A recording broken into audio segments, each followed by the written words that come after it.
The suspected hitman accused of killing two Lyons gang kingpins is being held in a VIP prison with its very own swimming pool. Michael Riley is locked up in a cushy Madrid nick that's famed for housing high-profile prisoners who get access to perks like a 65-foot-long pool, squash and basketball courts and high-tech gym equipment. It's been hailed as a new generation jail that puts the emphasis on integration into society over the stark and punishing conditions normally associated with Spain's toughest jails. Riley of Liverpool was sent to the Soto del Real detention centre on the outskirts of the capital after being hauled from the UK to face trial over the Fuengirola pub murders of Eddie Lyons Jr. and Ross Monaghan in May this year. A well-placed source said, Soto del Real is better known as the VIP prison in Spain, but it's also been called the Jail Resort and Soto del Relax and even the Golden Cage by critics. It's maximum security, but within its walls, life is very different from many of Spain's other jails. Inmates at the prison, around 25 miles north of the Spanish capital, can wear their own clothes if they want. They bunk down in individual 107 square foot cells with private bathrooms, a table and chair, and in some cases a TV. The jail's VIP tag is also linked to the fact high-profile bankers, politicians and sports chiefs have spent time there. They include ex-Barcelona president Sandro Rosell, former Spanish footballer, and UEFA and FIFA Vice President Angel Maria Villar, the International Monetary Fund's Managing Director Rodrigo Rato and Inaki Urdangarin, a former Spanish Olympic handball player and ex-brother-in-law of King Felipe VI.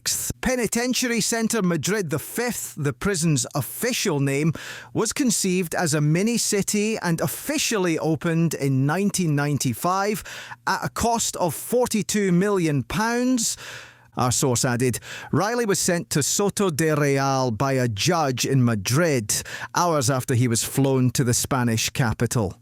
He's still there and will remain there until the investigating magistrate in Fuengirola on the Costa del Sol, who is probing the Scot gangster killing, decides he needs to quiz him as part of his ongoing probe.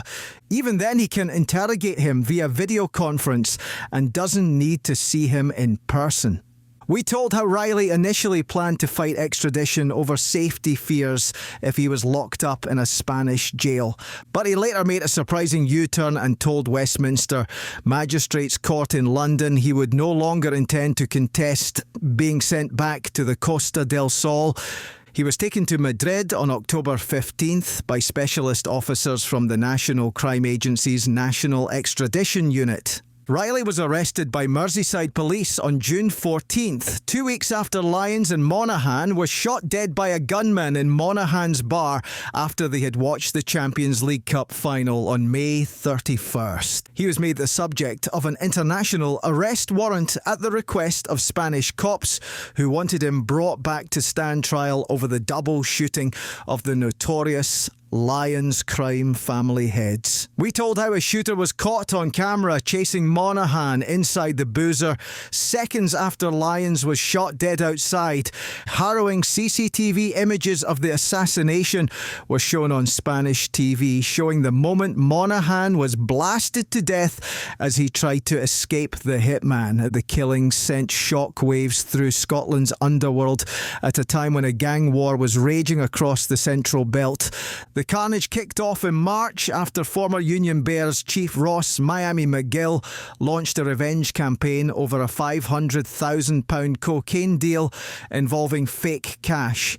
His crew, dubbed Tamo Junto, have claimed responsibility for a wave of attacks on the Daniels crime family and associates of their caged Edinburgh mob boss, Mark Richardson. Scots cops have said the murders in Spain are not linked to the carnage here, in contrast to Spanish crime fighters who insisted the alleged shooter was a member of the Daniel clan.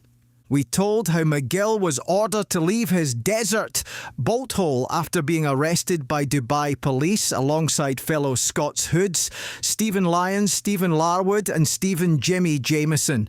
Underworld sources claim McGill of East Kilbride has since switched to China, where he is said to be in high spirits and confident he won't be nicked there, as there is no extradition treaty with the UK.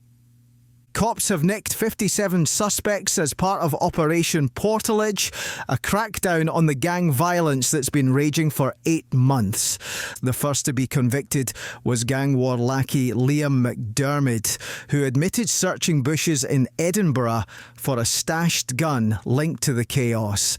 He is due to be sentenced at the High Court in Edinburgh later this month.